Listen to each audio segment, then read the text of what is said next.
Kone Siriki. Alhamdulillah, allez avec Kenekaya. Donc, allez ta témoin, vous voyez, Djabi Ousmane, témoin fort. Témoin fort avec Kenekaya, Alhamdulillah, Rabbil Alamin. Témoin Flana, vous voyez, Fofana Mamadou. Fofana Mamadou, fana avec Kenekaya, Alhamdulillah, Rabbil Alamin. Donc, Andjemoussou Mibedila Fouroula, vous voyez, Traoré Adjaraye. Donc, allez, ma reste sur la Keneka. Wabia Ajarabia Antena Najaraye Ami Shaji Fladi Ajarani Achemo Sila Abu le Kenekaya Alhamdulillah Rabbil Alamin Sila Abu ta témoin Oye Alassane Fofana le Kenekaya Alhamdulillah. Ok, Sédou les mariés. Donc les pères, ou le nom du père? Parce que là, le nom du père, maintenant. Donc, Amena, c'est un fallait faire mieux connaître Siriki.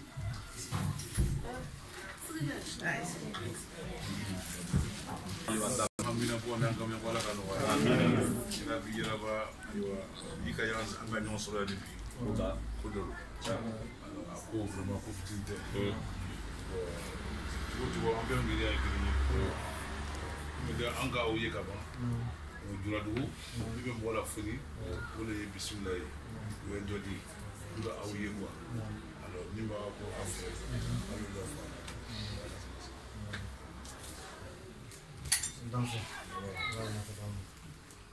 أعوذ بالله السميع العليم من الشيطان الرجيم بسم الله الرحمن الرحيم ثم الصلاة والسلام على أشرف المرسلين سيدنا محمد المصطفى الكريم وعلى آله وأصحابه ومن تبعه يوم الحساب.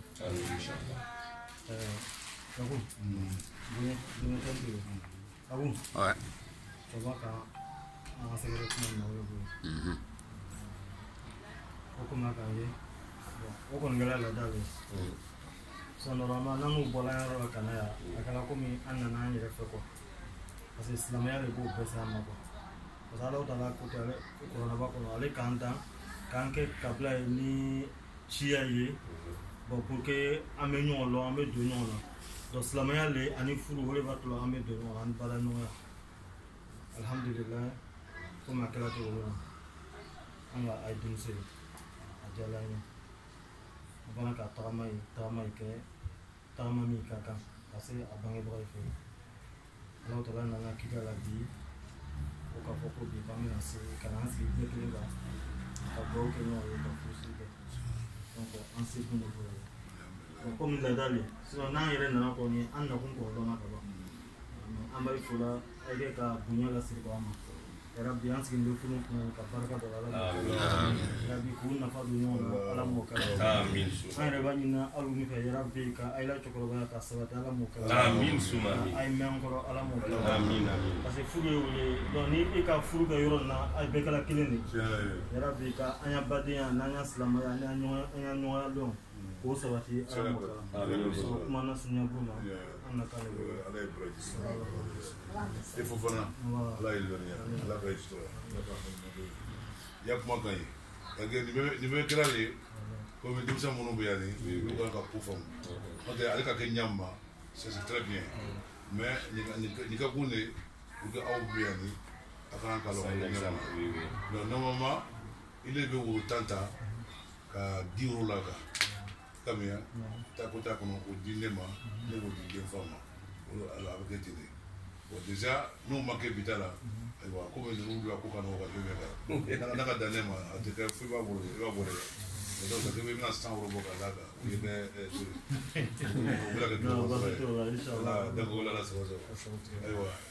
je connais. Il veut 100 € pour bébé 10 €. 10 € à 50 francs. Ah, il m'a dit que je ne sais pas. Autant de temps, il veut dire que je ne sais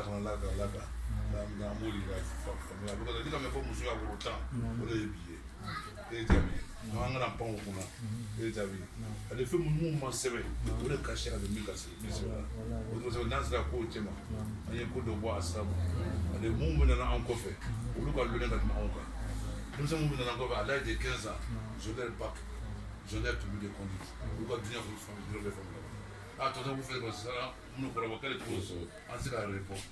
on faut y inquiéter voilà là ça va ça ah non anana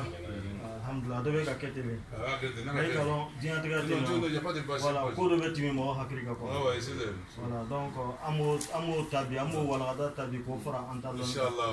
mais tientena amo préparer o te passion wo e ma wo sa Oro flani ay do bora. il est ka wo sama diga bon Vous le den tambol. de de bro ah de le besoin de ya de ça bismillah voilà venez non il est voilà voilà nyabala ya ha da de fana wa sikere wa ya bobo jabi nga fendo le ya agulu nyabola fe wa sikere na wala bismillah da ba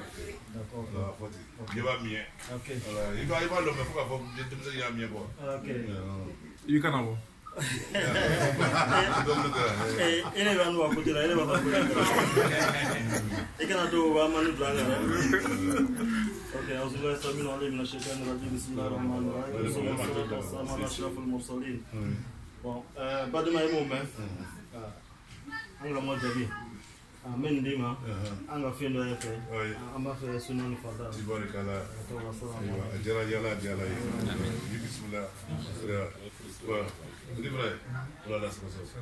aywa ambera ka wona na fa ay ka fibo yangu nabi raba ko atse ka so ni muruta so bonta so ni mania ni bani ya wuto so ko mi estan so ni play ko mi sibe na ko fe la sa d'accord alhamdulillah rabbil alamin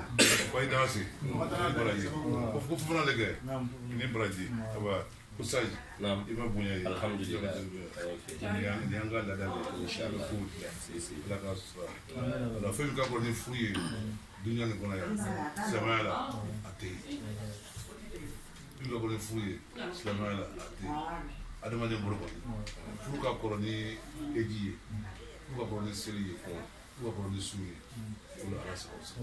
Donc amo fulu kunani ya rabbi lawa ala ka fulu banu su ala ka hanta baraka do ala ka asutra ala ka mumbo fula ala ka baraka do tala ala karbali le farmala ni karbali re ni ka do do kalonna ala ba jawi ba deja vranga an yere fasifo ko dikuru anga akele ka sundu sisan koni anga kuma fara nana ya rabbi lawa na da kuma mai ala ba ala ka asutra wala muso yere da kuma ce ala ko ni hera anu ya laka anta punya nuwa anu mire do ba ya laka usutra laka awlo dia basi sana do ba lo wat mo be ba do za laka wala ta laka usra sallallahu alaihi wasallam ni fularo na yi jabire No, bele wala ala sa sa mul laka di makoto ala aina ne ko ne kana wuru di kai mako be ante muso ko ala bo sa do ko ala ka hinu wala ala ka ko do ya rabbi laka amiyo hadiala laka na fuya ira ma islam ya laka baraka do ala ala ka baraka do ala sallallahu alaihi wasallam asila ife kuni siri ife kuyi demso di ama suna ani fardala la ile ya bibna ya i jena i denda ma suna ani fardala wa d'accord alhamdulillah rabbil alamin kuni siri Alassane Fofana Silima kuyi demso di ama furula suna ani farda yalo i jena ka dama التكبير الله أكبر ثم التكبير الله أكبر الحمد لله كوني سيرغي Alassane Fofana Silima i dendi ama furula suna ni farda yalo i jena ka dama alhamdulillah rabbil alamin التكبير الله أكبر ثم التكبير الله الحمد لله Alassane Fofana kone siriki ki nana a denmuso ko fɔ furu la suna ani farida la fa jɛna ka di ma k'i b'a di i dencɛ ma suna ni farida la yalo i jɛna ka ta ka di den ma i dencɛ ma suna ni farida la njena kata ka dinde ma sunan fada a takbir الله أكبر suma takbir الله أكبر Alassane Fofana i sera ko ne siriki ma fa y'a denmuso di ma sunna ani farida la yalo i jɛna ka a denmuso ta k'a di dencɛ ma sunna ni farida la التكبير الله أكبر ثم التكبير Alassane Fofana i sera ko ne siriki ma fa ka denmuso di ma sunna ani farida la yalo i k'i bolo fila don a kɔrɔ ka ta k'a di i dencɛ ma sunna ni farida la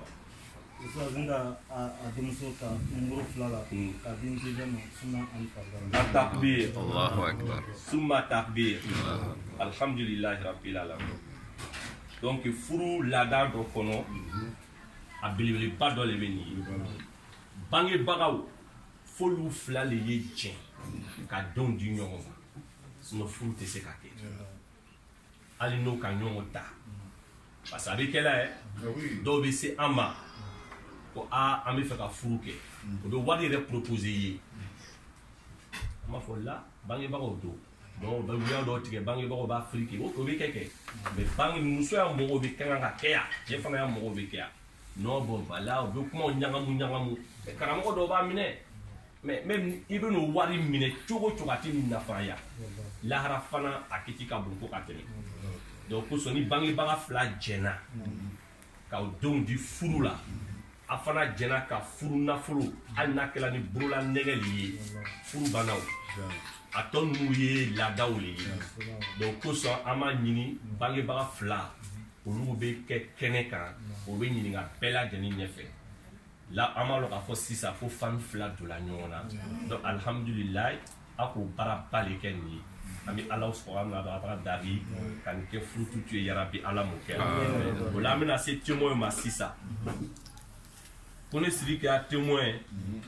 o ye an y'a cɔnba yɛrɛ ye Jabi Ousmane cɔnba n'a fɔra ko seereya ye ko ba le ye dɛ seereya ye ko ba le ye parce que laharalo i bɛ taga ɲininka donc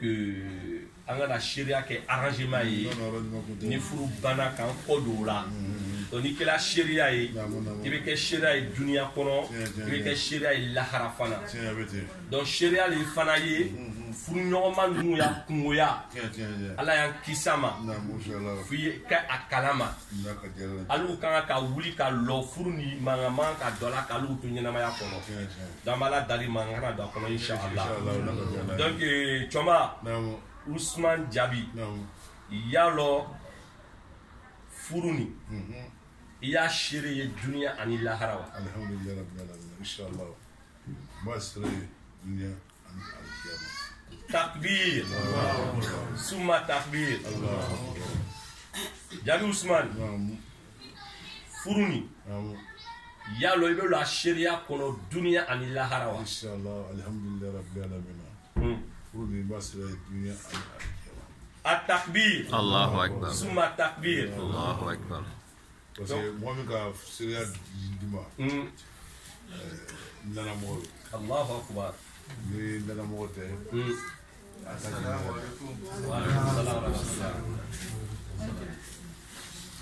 أي place du musulman non pas du tout amateur de la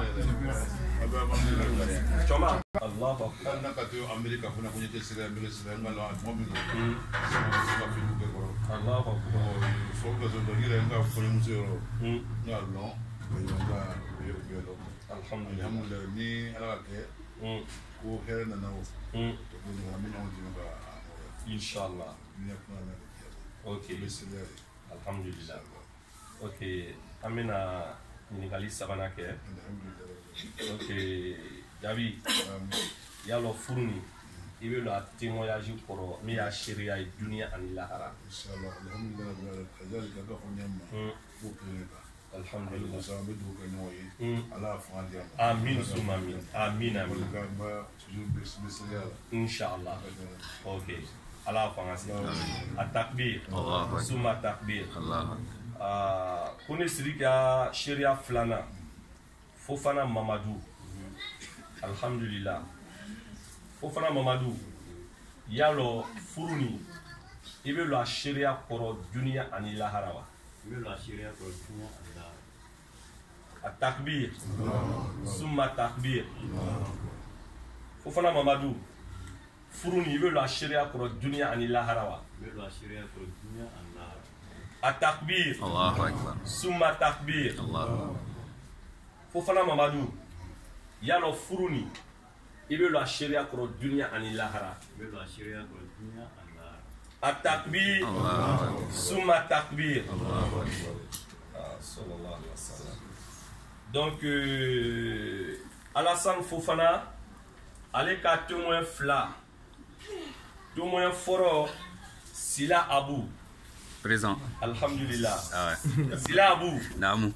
yalo furuni ibe la sharia foro dunya ani laharawa ouais mais la syria ko dunya an lahra التكبير الله أكبر ثم التكبير الله أكبر Sila Abou namu furuni sharia ibe la foro dunya ani laharawa mais la syria ko dunya an lahra التكبير الله أكبر ثم التكبير الله أكبر Sila Abou نعم ibe la furuni sharia foro dunya ani laharawa mais la forme syria ko dunya an lahra التكبير الله أكبر ثم التكبير الله أكبر الحمد لله رب العالمين sharia flana oye Dumia Yakuba Dumia Yakuba Alassane Fofana Sila ma kaya ka furu ni sharia yalo ibe lo furu ni sharia foro dunya ani laharawa Mela seria ko dunia ni kiyama. woti kamera le Mela seria ko dunia ni kiyama. التكبير الله أكبر ثم التكبير الله أكبر Dumia Yakuba yalo ibe lo furu ni sharia foro dunya ani laharawa Sona seria ma dunia ni kiyama. التكبير الله أكبر ثم التكبير الله أكبر Dumia Yakuba question sabana yalo ibe lo furu ni sharia foro dunya ani laharawa Mela seria ko dunia an kiyama. التكبير الله أكبر ثم التكبير الله أكبر الحمد لله رب العالمين ola témoin fla sorola alhamdulillah bello la sharia koro c'est vrai krenkreniama olu sumandila ko olu ke sharia suna pela jeni furu ni sharia le nanga hereme furu nu kono alhamdulillah anga ka here ni la senyoma here tanama fana no fana yela furu nu kono kan kisi ka bo ma yarabi an bekanga ka an seko damayira ke mais krenkreniama minu sumandila mburo olugu furu ɲɔgɔnmaw o n'olu kan ka to kɔntaki la parce que furu ye sutura ye furu man kan k'a fɔ bɛɛ ɲɛna dugu ɲɛfɛ i ten donc minnu sumandi la ni ko bɛ yen an bɛ se olu de ma olu fana bɛ wuli ka se mɔgɔkɔrɔbaw ma walima kan ka ko minɛ cogoya min na sani diɲɛ bɛɛ bɛ bɔ a kalama olu kan k'o seko damayira kɛ donc kosɔn olu sumandi la kɛrɛnkɛrɛnnenya ma sinon an bɛɛ ye seereya le ye donc o la k'an bɛɛ lajɛlen kɛ furu ni seereya yarabi ala m'o kɛ la donc o la muso min n'ale bɛ dila furu la bi ale le Tarawele Ajara ye ale sigilen bɛ an ɲɛfɛ alhamdulillah parce que silamɛya la muso ni muso tɛ furu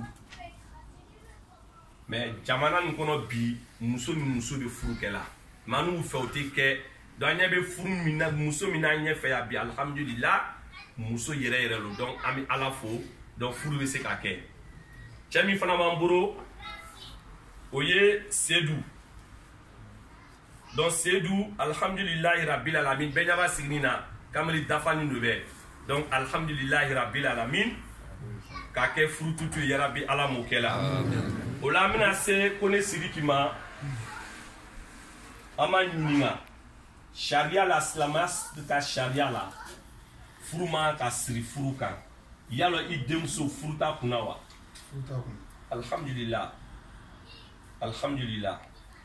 i denmuso a lasiritɔ tɛ wa alhamdulillah parce que silamɛya diinɛ kɔnɔ sekuanya sariya la furu tɛ kɛ furu kan furu fana tɛ kɛ kɔnɔ kan mais bi faransi ya an b'a bɛɛ ye la mais n'an ka ɲininkali kɛ ten an k'an yɛrɛ désengagé le n'an nana kɛ min ye ala y'an kisi o ma au moins an k'an yɛrɛ bɔ an ka bɔda d'an yɛrɛ ma parce que faransi ya furu min bɛ siri la furu kan bi ale de ka ca donc kan kisi ka bɔ a cɛni ma yarabi ala m'o kɛ la furu bɛ siri cogoya min na furu fana bɛ sa o cogoya de la n'i taara suratu nisayi kɔnɔ min ye muso yɛrɛ ka suratu ye a bɛɛ lajɛlen bɛ yen mais ni cɛ ni muso bilala ɲɔgɔn na bi bɛɛ b'a ta a yɛrɛ ta o bɛ taa furu siri siri ɲɔgɔn kan vraiment a tɛ kɛla ten voilà donc k'an kisi ka bɔ o cɛniw ma yarabi ala m'o kɛ la o la Seydou fana b'an gɛrɛfɛ alhamdulilayi rabbil alamin même quand il est là tu sais qu'il a bonne santé donc Alassane Fofana j'espère que ton fils il a bonne santé donc alhamdulilayi rabbil alamin donc maintenant minɛnwolo sɔngɔ je pense que min ye fani ni fɛnw ye bon lisi ma se an bolo wala complet joli le demande la min demande la mais an kɔni ɲɛ bɛ minɛnw la yan j'espère que a bɛnna ma a dafani bɛɛ fana bɛ sɔrɔ kɛnɛ kan yan j'espère min demande l'an fɛ o bɛɛ kɔni bɛ kɛnɛ kan complet 6 ani jara misɔrɔ 3 ani samara misɔrɔ 2 ani samara 2 donc a b'a mɛn na c'est ma vie samara bɛ mun ɲini samara bɛ mun ɲini ne mi denba ye samara ale b'o gide ka bin ta la a y'o bɔ a y'o bila kɛrɛfɛ ne ye dumu ye fɔlɔ yɛrɛ wa e b'o na alimani sara non n'a demandé la cɛla ka fɛ a b'o bila ka hakilina ta kan voilà wagati bɛɛ tolo bɛ taa kalanso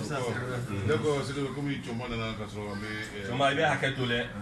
comme i nana sɔrɔ an bɛ voilà fɛn kɔnɔ kosɔn an tɛmɛna i kalan ye donc inchallah voilà ne ye bisimila bisimila kɔrɔcɛ Idrissa ani denmisɛn kɛ ɲɔgɔn fɛ ka fɛn bɛɛ kɛ ɲɔgɔn fɛ a fa ye an mu sutura kosɛbɛ Sidiki an sutura kosɛbɛ n'a ba par reconnaissance je peux pas absenter. Oui, ça c'est très bien ça. On a fait l'enfance et puis elle a quoi avec 3 ans, 2 ans.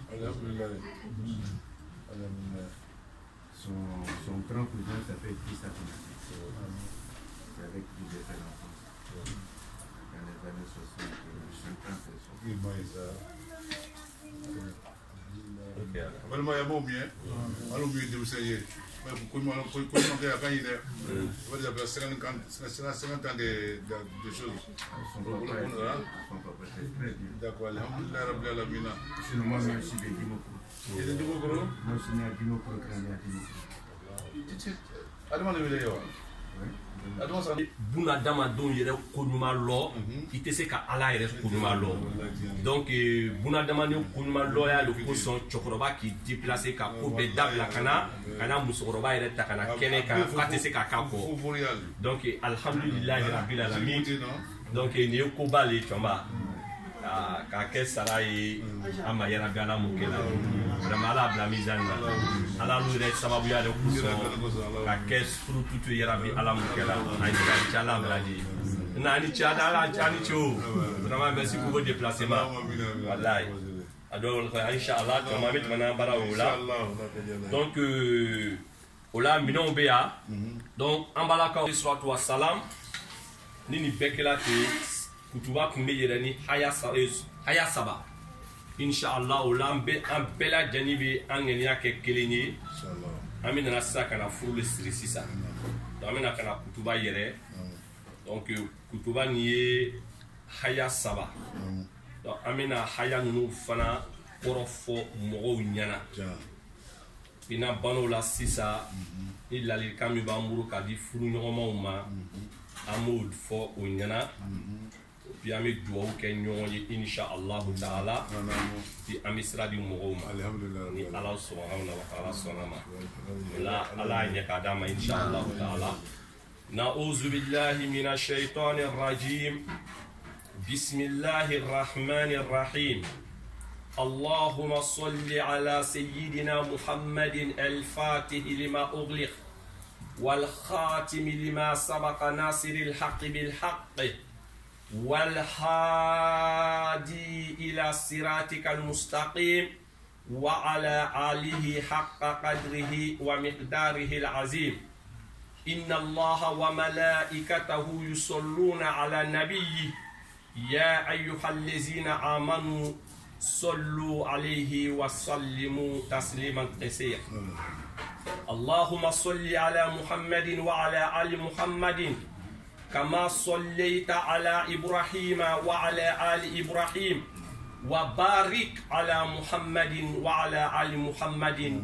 كما باركت على إبراهيم وعلى آل إبراهيم في العالمين إنك حميد مجيد. إن الحمد لله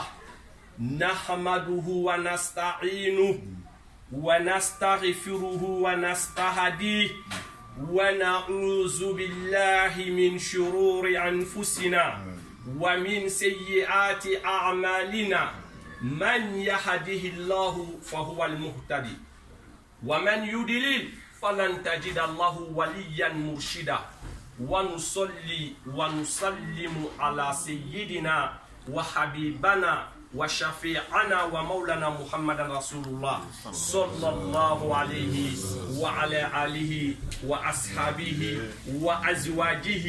وذريته ومن تبعهم بإحسان إلى يوم الدين. أما بعد، السلام عليكم ورحمة الله تعالى وبركاته. Olami Allah subhanahu wa ta'ala fo masami naleni tanuni kakan masami ni agbananu daraname deme nyini masami fe amalele tanu wakati kuru bela jeni masami name yafa fana dari afe wakati mina ni anga ala kuta ke ame tanu ke ni masali ame Allah subhanahu wa ta'ala fana dari kan tanga ka bo shitana toro bela janima nangu ke ame ala dari kan yere tanga ka bo an yere kun toro ma ya toro ya ma ya rabbi ala mukela an balma slama an ya loka fo ni Allah subhanahu wa ta'ala ka mo la kanda flibagato la ka ala ike kan la kana ya rabbi ala mukela na la fana ka mo la fli kana bagato la kan kisi ka bo filma ya rabbi ala mukela ola wakati kuru bela janina nema ani kisi amo shuru akache banika minyo madana nyotina danu Muhammad Rasulullah sallallahu alaihi wasallam asigi me barabami kuna no yo furiye Muhammad alayhi salatu wasalam alele ko kona kala kameli kuni sebani kwani furuke ola balmache abu ulada do litirna ni yarabi ante ala ka kes lama flaka furu yarabi ala mukala ola insha Allah ta'ala bal maslama angulu fo haya sawali bamuru haya folo Allah subhanahu wa ta'ala ko ya ayyuhan nas ittaqullaha allazi khalaqakum min nafsin wahida wa khalaqa minha zawjaha وبث منهما رجالا كثيرا ونساء واتقوا الله الذي تساءلون به والأرحام إن الله كان عليكم رقيبا. بسم الله الرحمن الرحيم. يا أيها الذين آمنوا اتقوا الله وقولوا قولا سديدا يصلح لكم أعمالكم ويغفر لكم ذنوبكم ومن يطع الله ورسوله فقد فاز فوزا عظيما. بسم الله الرحمن الرحيم. يا أيها الذين آمنوا اتقوا الله حق تقاته ولا تموتون إلا وأنتم مسلمون. صدق الله العظيم وبلغ رسوله الكريم ونحن على ما قال ربنا وخالقنا ورازقنا ومولانا من الشاهدين. ولم بالمسلمو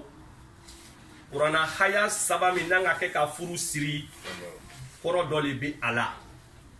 nanga kurana haya sabani fle ame fami famia kono oleye kwanye sran alanye k'an ye siran ala ɲɛ k'an ye kɛ ala ɲɛ siranya ya rabbi ala m'o kɛ la mais est ce que ala kira alayhi salatu wa salam a ka kuranna haya saban talen tɛ a kunfɛ wa la parce que n'a yɛrɛ k'an ya furu filɛ bi ni ala ɲɛ siranya tɛ yen bi furu tɛ yen i ma cɛ ale ye kɛ ala ɲɛ siranyabaga ye i ma muso ye kɛ ala ɲɛ siranyabaga ye o le bɛ an ya furu jidi bi sinon ni furu ɲɛ siranya tɛ yen a kuma ka gɛrɛ bi kuma ka gɛrɛ fo ka tɛmɛ mun de kosɔn sitana yɛrɛ fanga bonyana an ma bi fo ka tɛmɛ an bɛ furu siri bi furu min bɛ ni ba o ye sanji kelen an ma mɛn ko furu tɛ yen mais mun de bɛ nana n'o ye ala ɲɛ siranya le tɛ yen sinon ni ala ɲɛ siranya bɛ yen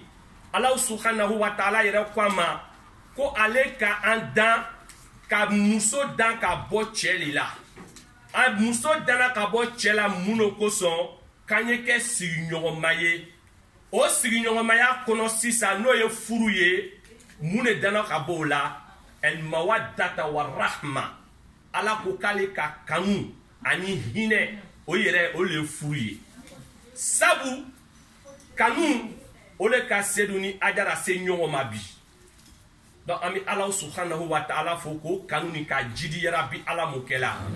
mais kanu ni sisan an da bɛna se o ma inshallah o kɔfɛ hinɛ fana ala subhanahu wa ta'ala fana kumana o kan n'ala sɔnna an da bɛna se o ma inshallah ta'ala donc an y'a kuranna haya fɔlɔ la ala ko ya ayyuhan nas là il a parlé des êtres humains sans distinction ala ka bɛ bɛɛ lajɛlen ma kafiri o ala ɲɛ siranya jɔn o munafiki o a ko bɛɛ lajɛlen ko an ye siran ale ala ɲɛ a ko ittaqullaha a ye siran ala ɲɛ allazi khalaqakum min nafsin wahida masa min k'a dan ka bɔ ni kelen pe la cogo di ala subhanahu wa ta'ala ka an fa adama le dan an fa adama danna min a tola yen ten alijinɛ kɔnɔ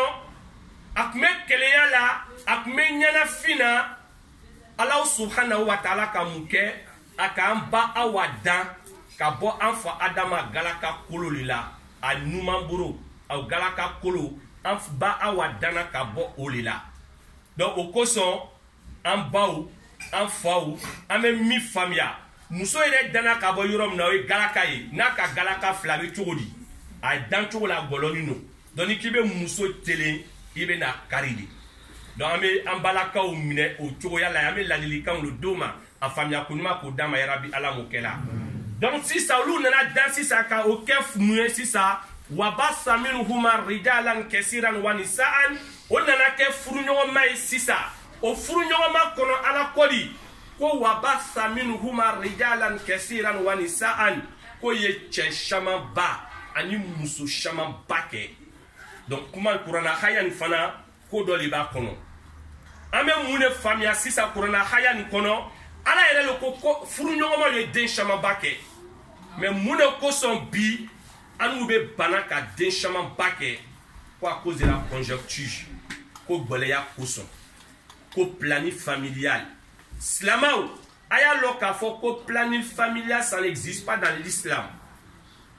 l'islam est contre ça mun kosɔn ala ko alu ye den caman ba kɛ alu ka tɛ den caman ba kɛ tu défies qui tu défies Allah subhanahu wa ta'ala kuranna haya dɔ la ala tɔgɔ dɔ bɛna minnu fɔ ma ko wala taqtulu awladakum min khashyati imlaqin nahnu narzuqukum wa iyyakum ko kana sɔn ka ya denmisɛnninw faga gbɛlɛya ɲɛsiranya kosɔn k'ale ala le b'an balo la ani an ya denmisɛnninw mais bi silamɛw bɛ ban ka den kɛ ko gbɛlɛya bɛ yen gbɛlɛya tɛ yen ala ɲɛsiranya le tɛ yen an ye kɔ segin ka taa an bɛnbakɛw filɛ an bɛnbakɛw olu ka so baba ninnu o k'an lamɔ k'an fa n'an baw lamɔ o tun tɛ 100 000 francs sɔrɔ kalo la olu ka olu lamɔ cogo di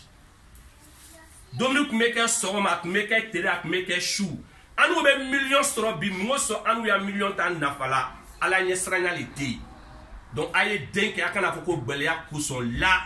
donc kuranna haya nin na an bɛ min faamuya an balaka minnu bɛ taa implant don a ye taa implant bɔ ni sala k'i ka implant tu la i bɛ taa yɔrɔ wɛrɛ de la i ni yɔrɔ min ma kan parce qu'il t'a défié Allah subhanahu wa ta'ala. Minnu bɛ pilili ta la pilili ta dabila ni Allah subhanahu wa ta'ala ka den di ma den kɛ mɔgɔ dɔw bɛ miliyɔn dila Ala ma k'olu ye den kelen pe sɔrɔ Ala ma d'olu ma il est ka Ala ka di ma i ka mun de di Ala ma foyi i ma Ala ko ɲuman lɔ fo ka Allah subhanahu wa ta'ala fitinima wali ka t'i yɛrɛ bila pilili ta la k'i tɛ den kɛ ni sara k'i to ka n balima muso n balima cɛ ni fana b'a kalama k'i muso b'a kɛla Allah subhanahu wa ta'ala bɛ taa amina ma k'an kisi ka bɔ o ma yarabi Ala m'o kɛla o la a ko wattaqullaha allazi tasaaluna bihi wal arham k'a ye siran ale Ala ɲɛ masa min wagati min na n'a banna daramɛ masa min dari e y'an tigi Ala i tɛ nin kɛ n ye i tɛ nin kɛ n ye wa y'an tigi Ala i tɛ bɔ nin banana ko la wa k'an bɛ ale min Ala min dari la k'an ye siran ale Ala ɲɛ wali arihama k'an ka na balimaya ɲuman ni ɲɔgɔn cɛ k'an ko n'o tigɛ ni kuranna haya la fana tafsiri dɔ bɛ a kɔnɔ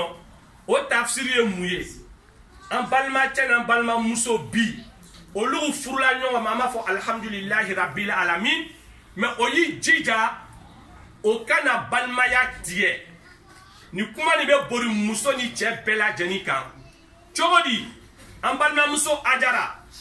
ile ni Sedu furula ɲɔgɔn ma bi alhamdulillah mais n'i taara sɔrɔ Sedu n'a balima dɔw bɛ ɲɔgɔn na i b'i jija i bɛ kɛ misɛnnin ye ka kɛ karanikɛla ye kana kɛ lamu ye ka farani kɛ i kana la Sedu kan ka balimaw kɛlɛ i b'i jija ka Sedu n'a balimaw olu don da kelen k'o bɔ da kelen Allah subhanahu wa ta'ala bolo fɔlɔ i ɲɛna Sedu fana a b'o cogoya kelen fana na i b'i jija Ajara n'a balimaw bɛ ɲɔgɔn na kana la Ajara kan k'a fɔ k'i bɛ a b'a balimaw kɛlɛ i ye kɛ misɛnnin ye ka kɛ karanikɛla ye ka Ajara n'a balimaw don da kelen k'o bɔ da kelen donc Allah subhanahu wa ta'ala bolo fɔla wal arhama inna Allaha kana alaykum raqiba Allah subhanahu wa ta'ala ko k'ale kɛla aw ma kɔrɔsilikɛla baga ye a ɲamaya ko bɛɛ lajɛlen na ni a kɛla balimatugubaga ye Allah subhanahu wa ta'ala b'a kalama a y'a furu fana kɔnɔ n'a kɛla cɛnnikɛla ye Allah subhanahu wa ta'ala ko k'a ɲamaya diɲɛ ko bɛɛ lajɛlen na k'an kisi ka bɔ cɛnni ma yarabi Ala m'o kɛla k'an kɛ ɲumankɛlaw yarabi Ala m'o kɛla o la o le tun ye haya fɔlɔ ye haya filanan Allah subhanahu wa ta'ala ko ya ayyuhallazina amanu lala Allah subhanahu wa ta'ala a ka faramasiya don ko ni ɲɔgɔn cɛ fɔlɔ a ko bunadamadenw yan a ko ya ayyuhallazina amanu a ko ya alu bunadamadenw minnu limaniyala ni Ala ma k'an bɛna sa ka wuli ko n'an sala ka wuli k'Ala bɛna taa bɛɛ lajɛlen ka sara di an ma Ala bɛ kumana an n'olu ma a ko ya ayyuhallazina amanu ittaqullaha k'an ye siran ale Ala ɲɛ wa qulu qawlan sadida k'an ye kumakan ɲuman fɔ jaga silamɛya la kumakan ɲuman ye ko bali ye silamɛya la kumakan jugu man ɲi furuɲɔgɔnmaya la silamɛya kɔnɔ furuɲɔgɔnmaya la kuma jugu man ɲi donc furuɲɔgɔnma fila min fɔ aw ɲɛna Allah subhanahu wa ta'ala le ko a ye kɛ kuma ɲuman fɔla ye wagati min na ni sitana nana don an ni ɲɔgɔn cɛ a bɛ kɛ sitana b'an kɔ a tɛna to yen mais wagati min na ni sitana nana a ye kɛ sabalibaga ye a ye miiri kuranna haya nin ma a kana ta a ni ma ka ɲɔgɔn neni fo ka se yɔrɔ dɔ la o man ɲi silamɛya ko interdit parce que bi a bɛ kɛla furuw kɔnɔ furuɲɔgɔnmaw bɛ ɲɔgɔn neni o bɛ tɛmɛ ɲɔgɔn neni kan fo ka taa se bangebagaw ma Ala y'an kisi ka bɔ o ma silamɛya ma sɔn ko an ye ɲɔgɔn yɛrɛ neni fo Ala kira yɛrɛ nana taga fɔ hadisa dɔ la a ko wala tasubu adika li annahu ya'qizu lis-sala k'an ka na donunkɔrɔ yɛrɛ neni donunkɔrɔ n'a y'a donunkɔrɔya mɔgɔ sɔn ko donunkɔrɔ bɛ mɔgɔw lafunu ka seri kɛ mais an min bɛ seri an minnu ko la ilaha illallah muhammadan rasulullah sallallahu alaihi wasallam mɔgɔ sɔn an bɛ ɲɔgɔn neni fo ka taa se degré dɔ la c'est vrai a bɛ se ka dimi ɲɔgɔn kɔrɔ mais a kana dimi ɲɔgɔn kɔrɔ ka taga se niveau dɔ ma fo ka taga se bangebaga neni ma ala y'an kisi ka bɔ o ma donc ala subhanahu wa ta'ala bolo fɔla mɔgɔ o mɔgɔ bɛ kɛnɛ kan ça concerne tout le monde donc n'i kɛra kumakan ɲuman fɔla ye ala bɛna mun de kɛ yuslihi lakum ahamalakum wa yaghfir lakum zunubakum jaga kumakan ɲuman a bɛ mun de kɛ a bɛ kɛ sababu ye k'i harijɛgɛ foni a bi harijɛgɛ foni ala tɛ da o ma tuguni ja istigfaru fana bɛ kumakan ɲuman kɔnɔ kumakan ɲuman fɔla ala subhanahu wa ta'ala ko k'a b'i kɛwale bɛɛ lajɛlen ɲɛ k'a d'i ma k'i harijɛgɛ foni ka ban tuguni ka yafa i ma a ka kumakan ɲuman nafa ye donc n'i kɛra kumakan jugu fɔla ye dɔ bɛna mun de sɔrɔ ala bɛna dimi kɔrɔ a bɛ harijɛgɛ nagasi de fana lasi ma donc n'a bɛ positifu kɛ donc positifu fana ta negatifu fana a b'o de lasi ma donc an kɛ kumakan ɲuman fɔla yɛrɛ bɛ ala m'o kɛ la wa yaghfir lakum zunubakum wa man yuti illaha wa rasulahu faqad faza fawzan aziman ko ni mɔgɔ min ka ala bato ka ban tuguni ka muhamadu rasulullah sallallahu alaihi wasallam kumakanw la bato ala ko tiɲana k'i ka nin yɔrɔ sɔrɔ nin yɔrɔ min n'a ka bon fo ka tɛmɛ n'o ye kumakan ɲuman fɔ ye ka kumakan jugu fɔ dabila an ka communauté kɔnɔ yarabi ala m'o kɛla mais n'an ka ye bi silamɛw de bɛ wuli ka ɲɔgɔn nɛni silamɛw de bɛ wuli ka ɲɔgɔn jansi silamɛw de bɛ ɲɔgɔn hasidiya la bi est ce que an ka faamuya wa a faamuya ko baliya lo donc o la a faamuya ko ɲuman ko d'a ma yarabi ala m'o kɛla kuranɛ haya sabanan an y'a kutuba haya sabanan ala subhanahu wa ta'ala ko di hali bi ala ɲɛsiranya kelen don a ko ya ayyuhallazina amanu ya alugu mɔgɔ minnu limaniyara ni ala ma ittaqullaha k'an ye siran ale ala ɲɛ haqqa tuqatihi kuma bɛ nin yɔrɔ nin na sisan parce que ni k'an bɛɛ ɲininka an b'a fɔ an bɛ siran ala ɲɛ c'est très facile k'a fɔ da la ko n bɛ siran ala ɲɛ mais ala b'a fili ma o k'an y'a jija a ye kɛ ala ɲɛsiranya yɛrɛ hakika le ye ala ɲɛsiranya hakika a kana fɔ da la k'a sɔrɔ sabatini tɛ dusukun na donc k'an kɛ ala ɲɛsiranya hakika baga yɛrɛ bi ala m'o kɛla a nana mun fɔ a ko wala tamutuna illa wa antum muslimun ko an yɛrɛ bɛ diɲɛ ko ko la nin ye ko an y'an jija an kana sɔn ka sa ka taga se ale ala subhanahu wa ta'ala fɛ yen n'a ma kɛ ka sɔrɔ an korila k'an yɛrɛ di ale ala ma o la k'an kɛ tubibaga yɛrɛ bi ala m'o kɛ la an kana sɔn an ma ya diɲɛ ko ko kɛla nin ye an bɛ ala kota kola nin ye an bɛ ala subhanahu wa ta'ala a magoya fɛn minnu kɛla an y'a kɛlɛ mais saya le kana se an ma ka sɔrɔ n'an ma tubi donc ala subhanahu wa ta'ala bɛ ladilikan gbɛrɛngbɛrɛn de sela an ma wala tamutuna illa wa antum muslimun a kana sɔn ka se ni ala subhanahu wa ta'ala fɛ dɛ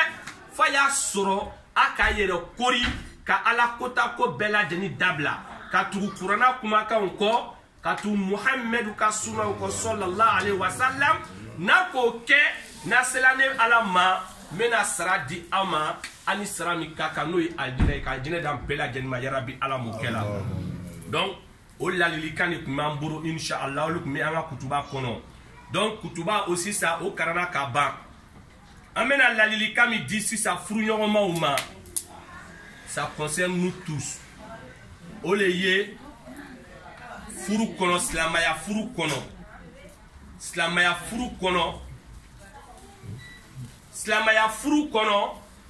ala subhanahu wa ta'ala kuma f'ale ka cɛ fisaya ni muso ye f'ale ka cɛ fisaya ni muso ye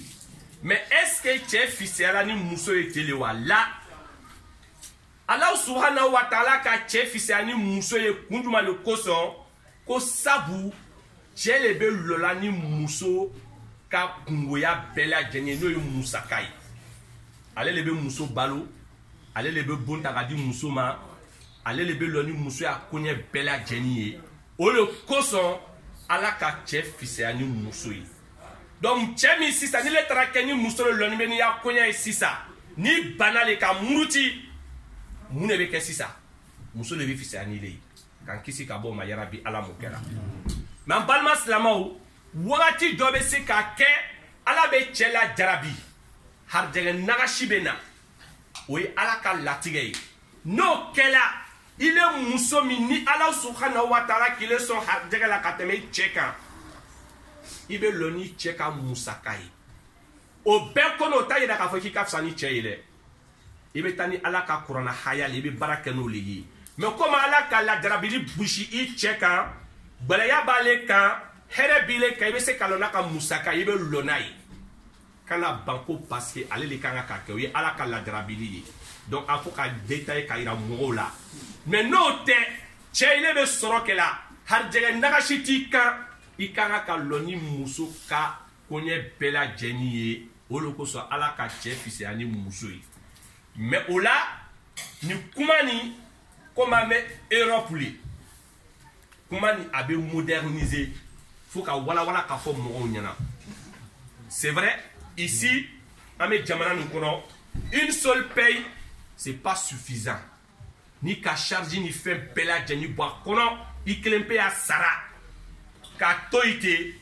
c'est pas facile que vous vous en sortez donc mun bɛ kɛ sisan muso jagoya tɛ dɛ cɛ minnu bɛ taga i daga sigi muso dara ko fo k'a kɛ a y'a dabila i bɛ se k'i muso lasigi chéri komi i fana bɛ dɔɔni sɔrɔ la i yɛrɛ ɲɛ bɛ dépenses la a ka di n ye an ye ɲɔgɔn dɛmɛ donc ni muso sɔnna k'a bɛ charge min ta sisan bon na walima a bɛna dépense min kɛ o ye fisabililayi le ye an balakaw minnu fana b'a kɛ la a ye dɔ fara k'a bɛ ko ba le kɛ la n'Ala subhanahu wa taala taala ka taa ni baraji ta ka yira aw la lahara lon a bɛna fɔ k'an ye sirikɔ duniya kɔnɔ k'alu yɛrɛ bɛ lɔ ni bon charge bɛɛ ye walayi mais jagoya tɛ dɛ fisabililayi ala ɲɛsiranya yɛrɛ jati ka kosɔn ni k'a kɛ i ma kɛ ni tɔgɔ ye ka tigi cɛ lebu kɛnɛma ka taga fɔ mɔgɔw ɲɛna ne le bɛ nin kɛla ne le bɛ nin kɛla parce que diɲɛ ko ko ni ka kɛ ni yɛrɛ yira ye ni ka kɛ ni waso ye ala mako t'a la i bɛna tɔgɔ sɔrɔ duniya kɔnɔ mais i tɛ taa tɔgɔ sɔrɔ lahara hali seri ni yɛrɛ yira b'a kɔnɔ ala mako t'a la sun ni yɛrɛ yira b'a la ala mako t'a la jaga ni yɛrɛ yira b'a la ala mako t'a la heji ni yɛrɛ yira b'a la ala mako t'a la donc an bɛna diɲɛ ko ko kɛ an y'a jija an y'a kɛ ni sutura ye ni ala subhanahu wa taala yɛrɛ hakika ye o la o ye cɛ ta ko ye ka lɔ ni muso ka koɲɛw ye mais en Europe a b'a fɔ ka bɛn inshallahu taala ka faamuya ko ɲuman d'an ma yarabi ala m'o kɛ la o kɔfɛ sisan cɛ i ka kan ka lɔ i muso y'a koɲɛ bɛɛ kɔrɔ hali n'a ma kɛnɛ hali n'a ma kɛnɛ i ka kan ka lɔ n'a ye o ye dépenses o de b'i fisaya ni muso ye donc an balima cɛ ka o fanga d'a ma yarabi ala m'o kɛ la o se k'an bɛɛ lajɛlen ye yarabi ala m'o kɛ la o la sisan ala subhanahu wa taala nana fɔ o haya kelen o kuranna haya kelen kɔnɔ ko muso ɲuman a sɔlihat muso ɲuman sisan o le ye jɔn ye k'a ni t'a to muso min n'ale b'a cɛ kana bato ala subhanahu wa taala ko k'ole ye muso ɲuman ye mais muso jugu o le ye jɔn ye ni cɛ ko kelen ale ko 10 i ka go ala i ka go silamɛw ye donc an balimamuso Adara i b'i jija i b'i janto ni yɔrɔnin ninnu la kana kɛ muso ye muso min ka farin kɛ muso ye muso min mununin don muso min sabarinin don i jija ye k'o ye i t'a kɛla i cɛ ye dɛ i b'a kɛla i yɛrɛ le ye wallahi muso muso ni sabarila ni mununa furu kɔnɔ wallahi ala bɛ diɲɛ d'i ma ka taa lahara d'i ma n bɛna kisa dɔ fɔ nin yɔrɔ la ni tun ye ala ɲɛsiranya ba dɔ le ye o Sabit ale bɔra lon dɔ la k'a bɛ taa Kufa a tagatɔ Kufa kɔngɔ ka minɛ k'a b'a nimakara min kɛ a ka raisin foro dɔ ye a donna raisin foro kɔnɔ k'ale bɛ taa raisin dɔ tigɛ ka don ka nimakara sabu ni kɔngɔ b'i la i ka se sɔrɔ ala k'i ma o wagati la kɔngɔ b'i la ima le ba ke chuamna inni ba dafe al ni ka le sogo soro yoro la Allah subhanahu wa ta'ala kuma ibe se ko domu donc oye kisa oye ko wore tuguni donc anima karan ko so adola mo ya raison foro la ka ta raison do tike ka ba domu ka do fra sinoka ale tora raison foro la yi raison ti nana ka ta le mine foro kono isisa chokroba ta la sabit mine akokiye sonné sabit konte sonné c'est vrai ni halalate mais comme me voyager là comment ka mine femi kumemboro o bana kanni la tangan dulia furu kono ka raison do tigema dumu do mi dari yafama ala koso yafama kira koso sallallahu alaihi wasallam chokroba kula kiye sunite yafaima ah sabit ko ka kala baray ko bo solution duma be mese ko kebe yafama akodi be fende be yafaima akodi demuso do be mburu ni kan demuso furu me yafaima sabit ko no ole sababu ye bina yafanima idemso ni ba furu akone demso mi bina furu itola ma makuntu fiena wa ako ako bo chokroba re ma ko makuntu toyi ima fa ko le sababu ye bina yafanima wa idemso kala dia fen ni ba fe ma furu ala ko so mo se be yafama akala nya sranya ba oye chokroba ko ma ko no fanya fo parce que furu lona initra fo imamu nyana ko défaut do sorlan demuso la kasoro ma finyana abena beneka mais ne demuso fientolo ate yerike est-ce qu'il va faire ka furuwa akono sababu ya la ibena yafani ma mi demuso furu a fientola ma ako men demuso namaralo ate tagama ako ma fe akon demuso kunatolo borote ala kunato kuna le bala ako ma furu akon demso bobolo ate kuma akoma furu akon demso e toro gbere ne le ate menike akoni bela jeni defo ni beba kono me ne ba furu no le bena ke sababu yayi ile bena yafanema nani jurumutina se Allah subhanahu wa ta'ala fei i demso ne ba furu akon d'accord alhamdulillah mais ça na mena te ça ni bena tan demso furu me fe ben demso ye foro ka konfuru lonye ikana banga tafo kwa ngi jago ya ka muso do dima o ka sira mino be tagala chokoroba fei o be tagala chokoroba fei o benani chokoroba demso ye o fana be bola o benami nge chokoroba ko sabitma akon demso fle akola nsele ka kele demso ye iki demso ye namara ni te namara ye iko fiento lo nite fiento yi iko kunato lo ni kunadu te ni na aki demso te ni ako mena mi funyana otoyi ndemso mena frima ale le beni mais kumi ko sone ka nunu fo nantala se imamu nyefe frustri lona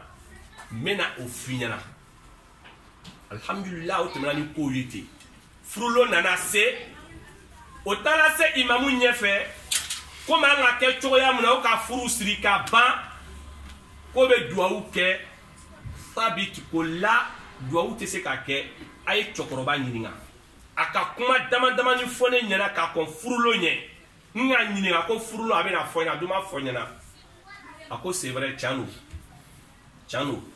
ne kunga fo kon demso e namarai ne lo kima kon demso e fientoy ne lo kima ko kuna ben demso la unki man kon demso ye trogbere ni chano ne le kafo mais akoko ni kayinga fima kon de namara ye sabu ne de ni ka boto ye sokono avec ta la misiri de la walma anugule ka chi mais ne den te bo ka ta mana ke rola akolo ko so mon de ye namara ye wala na ka kuma mfamia la famia ko mata akoma monde nama e kuna bala muno koso ne den burote ma haramuna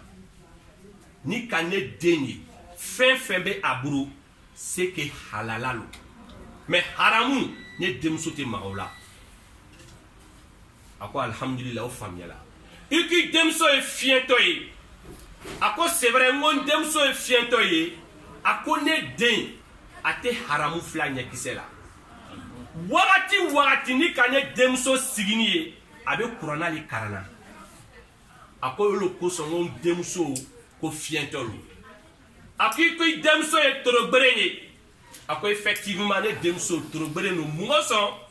ne denmuso a tɛ bataraya musique lamɛn ni ka ye wagati a bɛ mankan dɔ lamɛnna c'est que kuranna karankan de a b'o lamɛnna olu kosɔn ko den ko torogbere no an balima silamɛw est-ce que a ka kuma ni faamuya mais cɛ kun ka charge baba minnu ta ka la den kan n'o ye bana baba ninnu ye Sabiti sɔnna k'a bɛ cɛkɔrɔba den furu ten cɛkɔrɔba ko sisan Sabiti ne bɛna duwawu dɔ k'i ye sabu i sɔnna ne denmuso la ni defo ni bɛɛ lajɛlen ye o b'a yira k'a fɔ k'i ye ala ɲɛsiranya jɔn de ye sabi ala ye den d'i ma den min diɲɛ bɛɛ lajɛlen bɛna tɔgɔ fɔ cɛkɔrɔba k'o duwawu le kɛ Sabiti ye Sabiti nana den min sɔrɔ a k'o lɔ wa o le kɛla Abu Hanifa Allahu akbar o le kɛla Abu Hanifa ye an bɛ tugula imamu baba minnu kɔ bi o y'a taga siraw kɔ Hanifa bɛ o la mais mun de k'o di Sabiti ma ala ɲɛsiranya to n'a ka kisa nin filɛ en résumé ala ɲɛsiranya le bɛ a kɔnɔ donc k'an kɛ ala ɲɛsiranya baga yɛrɛ bi ala m'o kɛ la n y'o le fɔ k'a kɔn ni ala ɲɛsiranya tɛ yen walahi furu tɛ yen bi fa ye siran ala le ɲɛ ni ala y'a lajarabili nana cogo cogo gbɛlɛya nana cogo cogo a ye kɛ ala ɲɛsiranya baga ye a ye munu a ye sabari o la an balimamuso an bɛ min f'i ɲɛna ka gbɛrɛya tuguni n'an bɛna kuma kun cɛ i cɛ i janto a la wagati min na a bɛ sunɔgɔ la yala k'a fɔ ko wagati o tɛ musique lamɛnbaga ye wagati ye o tɛ baro kɛ wagati ye ni terimuso ye kɔkanyɔrɔ la i cɛ bɛ sunɔgɔ la wagati min na i janto a la hali ni denmisɛnninw bɛ yen sabu ni sunɔgɔ bɛ mɔgɔ la n'a y'a sunɔgɔ tiɲɛna a bɛ fitina a bɛ mɔnɛ n'a mɔnɛni nana bɔ la ka na kuma dɔ f'i ma n'o ma bɛn i ma a bɛ kɛ mun ye a bɛ kɛ ko wɛrɛ ye i janto i cɛ la wagati min na a kan ka dumuni kɛ a y'a dumuni kɛ wagatiw i b'i janto olu la fana sabu un homme qui a faim n'est pas un homme libre kɔngɔ bɛ mɔgɔ min na o tigi basigini tɛ donc wagati min na i cɛ kan ka dumuni kɛ n'o wagati ninnu sera i b'i jija i bɛ fɛn min ɲini k'a d'a ma o de ye dumuni ye o tɛ baro kɛ wagati ye i cɛ fana i b'i jija n'a bɔra baarakɛyɔrɔ la ka na a ka ɲi na i ɲɛ kumuni sɔrɔ ni cɛ donna dɔrɔn i jija ye nisɔndiya k'a kunbɛn hali n'ale yɛrɛ nisɔngoyani de bɛ i ye a nɛgɛ nɛgɛ i b'a ye hali n'a ni nisɔngoya min bɔra kɛnɛma ka na don so kɔnɔ n'i le k'a ta o cogoya la a bɛ ɲina a y'a nisɔngoya kɔ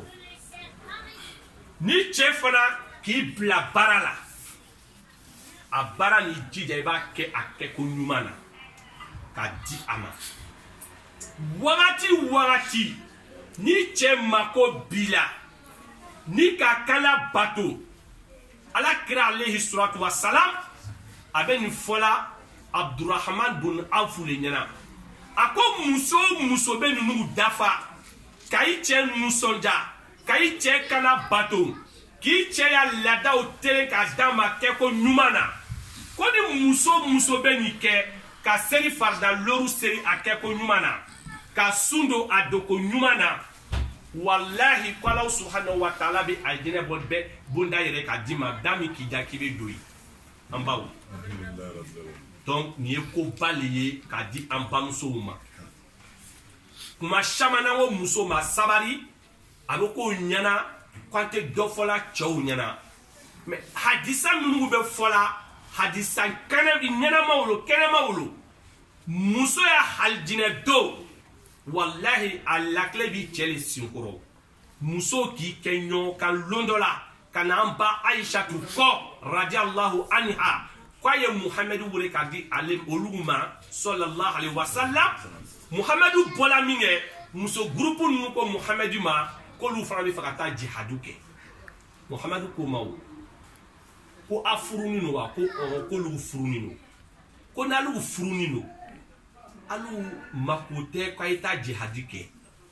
ay seruko ay taa furu cɛw la bato ko ma ba kɛla cogoya min na ay dɔ fara o kan ay aljinɛ sɔrɔ o le aya jihadi to ay to kɛ donc muso bena gbeleya sɔrɔ furu kɔnɔ wallahi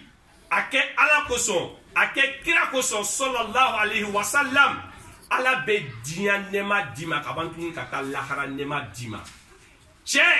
a be gbeleya bɛɛ lajɛlen kɛla i ka furu kɔnɔ mais ni mununa ka sabali ka kɛ ala kosɔn ala be den dɔ d'i ma diɲɛ bɛɛ be min tɔgɔ fɔ i n'a fɔ Abu Hanifa ta kɛra cogoya min na n'ala yɛrɛ ma o d'i ma fɛn min ka fisa ka tɛmɛ o bɛɛ lajɛlen kan n'o ye alijinɛ ye ala bɛ taa alijinɛ d'i ma ka alijinɛ di an bɛɛ lajɛlen ma yarabi ala mun kɛra an balima silamɛw fɛn dɔ bɛ yen min ka bon ka tɛmɛ alijinɛ kan ala y'o di an bɛɛ lajɛlen ma mɔgɔ bɛna fɔ k'o ye mun de ye Sɛgu fɛn min ka bon ka tɛmɛ alijinɛ kan n ala y'o di an bɛɛ lajɛlen ma o bɛna fɔ k'o ye mun de ye tuguni bɛɛ ko ko alijinɛ ba ni alijinɛ denw nana don alijinɛ kɔnɔ ka ban ala subhanahu wa ta'ala a bɛna jigi n'a ya masaya yɛrɛ hakika ye a bɛna fɔ alijinɛ denw ma ko a bɛ mun de fɛ hali u bɛ fɛ n ye mun de kɛ aw ye o y'a sɔrɔ alijinɛ dagamu danu fo ka tɛmɛ ala alijinɛ d'an bɛɛ lajɛlen ma alijinɛ laso jama ni lulu ni maruwaw de bɛ a kogow bɛɛ lajɛlen ye sanu ni jamaw de ye ɲɛgɛn bɛ yen mais ɲɛgɛnna taga tɛ yen hali an bamuso y'a kalo labɔ o tɛ alijinɛ kɔnɔ tellement k'a ka sanu furuɲɔgɔnmaya bɛ alijinɛ kɔnɔ mais lahawaji tɛ yen alijinɛ ka sanu fo ka tɛmɛ i sigini bɛ n'i bɛ kɔ fɛ i bɛ kɔ ɲini n'i ko kɔ a bɛ na woyo ka na lɔ f'i sigini bɛ yɔrɔ min na jardin kɔnɔ i bɛ dumuni min fɛ o bɛ na d'i ma n'i bɛ gulɔ le fɛ gulɔji le bɛ na ka na i kɔrɔ f'i sigini bɛ yɔrɔ min na i lani bɛ y'a li kan i bɛ dumuni min fɛ o de bɛ na d'i ma alijinɛ ka di dɛ olu y'an bɛ se ka dɔ fɔ la ma ka di ka tɛmɛ nin bɛɛ lajɛlen kan i b'a kɔnɔ khalidina fiha saya tɛ yen i b'a kɔnɔ dɔrɔn i dumuni b'a kɔnɔ donc ala bɛna alijinɛdenw ɲininka ko bɛ mun de fɛ tuguni ka tɛmɛ nin bɛɛ kan alijinɛdenw bɛna fɔ ala ma o e yan tigɛ ala fɛn bɛɛ de bɛ alijinɛ kɔnɔ a bɛɛ o bi ko i diɲɛna a ma radiyallahu anhum a diɲɛna o ma ko jawo le ka alijinɛ kɔnɔ o fana ye koba le ye dɛ duniya kɔnɔ a n'ala diɲɛna ma a man di dɛ an bɛna ko kɛ baliw kɛ donc alijinɛ kɔnɔ ala diɲɛna o ma ko ja k'olu kɛ o ko yan tigi ala nin bɛɛ kɔfɛ mun de bɛ tun n'o ka bon ka tɛmɛ nin kan ala subhanahu wa ta'ala bɛna fɔ o ma o ka ne yɛrɛ masaba ala subhanahu wa ta'ala ka ne ye ni ɲɛ ta filɛli hakika ye lo min bɛ cogoya min na o fana dagamu ka bon tuguni ka tɛmɛ alijinɛ kan k'an bɛɛ lajɛlen ɲɛla ala subhanahu wa ta'ala kan yarabi ala mun kɛla o la furu ni an bɛ ala dali ka furu ɲɔgɔnma fila k'o bɛn kelen ma ala b'o kɛla an ka fɔ an ya kuma kɔnɔ n ko furu sirini bɛ ala subhanahu wa ta'ala ka min fɔ el mawaddata wa rahma n'o ye kanu ni hinɛ ye ka kanu ni ka jidenw ni ɲɔgɔn cɛ yarabi ala mun kɛla ka hinɛ fana jidenw ni ɲɔgɔn cɛ yarabi ala mun kɛla komi wagati k'an minɛ an tɛna fɔ n ka bɛna olu décortiquer mais kanu a bɛ entretenu de kanu a bɛ tiɲɛ de fana mun de b'a tiɲɛ o le abus de confiance ni confiance tɛ yen tuguni furuɲɔgɔnmaw ni ɲɔgɔn cɛ hali u yɛrɛ b'a tɔ faamuya donc furuɲɔgɔnmaw a y'a jija a ye la ɲɔgɔn na ni lanaya tɛ yen a kɛra kasara ye mais mun de bɛ na ni lanaya baliya ye a wuyafɔ babaw o n'a ɲɔgɔnna camanbaw donc a yɛrɛ bɛ a tɔw décortiquer donc ala y'an kisi ka bɔ olu bɛɛ lajɛlen ma hinɛ fana o bɛ yen hinɛ fana o fana bɛ tiɲɛ tuguni mun de fana bɛ hinɛ tiɲɛ kumakan jugu ani tɔɔrɔya jugu a b'a kɛ yɛrɛ hinɛ bɛ b'a ni ɲɔgɔn cɛ ala y'an kisi ka bɔ olu ma mais ni kanu tɛ yen fo hinɛ de y'i kɛ yen an y'a cɛkɔrɔbaw caman don a furu kɔnɔ bi kanu tɛ tuguni dɛ mais hinɛ ni ka denmisɛnninw filɛ ka furu yɛrɛ kun ka di wagati min na k'o filɛ i bɛ hinɛ ta donc ala y'an kisi ka bɔ furusa ma furusa man ɲi an balima silamɛw mais bi faransiya o le ka teri ni furu siri ye k'an kisi ka ba ma yarabi ala m'o kɛra k'an ka adrɛsiw tunu ka bɔ ibilisa ma yarabi ala m'o kɛra sabu a tɛna an to yen a tɛna ɲina an kɔ o la an hakili fana kun bɔra yɔrɔnin dɔ kɔ mais cɛkɔrɔba k'an to karan na o kosɔn ni cɛkɔrɔbaw sigilen b'an kɛrɛfɛ an tɛ siran olu b'a régler ka gérer hali mɔgɔ tɛ bɔ a kalama n'o tun ye furu nafolo ye effectivement an tun k'a fɔ kuma daminɛ na c'était 80 € mais an nana présentation kɛ jama ɲɛfɛ an da ma s'a ma donc cɛkɔrɔba ko yɔrɔnin gérer donc k'a fɔ bɛɛ lajɛlen ɲɛna furu nafolo c'était 80 €. Voilà, an bɛ taa furu nafolo dɔw ye 2000 €, 2000 kɛ o n'a ɲɔgɔnna 1000 €. mais ala kira yɛrɛ ka min fɔ sallallahu alayhi wa sallam k'an y'a nɔgɔya ɲɔgɔn bolo à partir du gramme d'or furu nafolo bɛ se ka ta ka furu siri n'a ye voilà donc an bɛ yɔrɔ min na bi bi in na peut-être furu nafolo or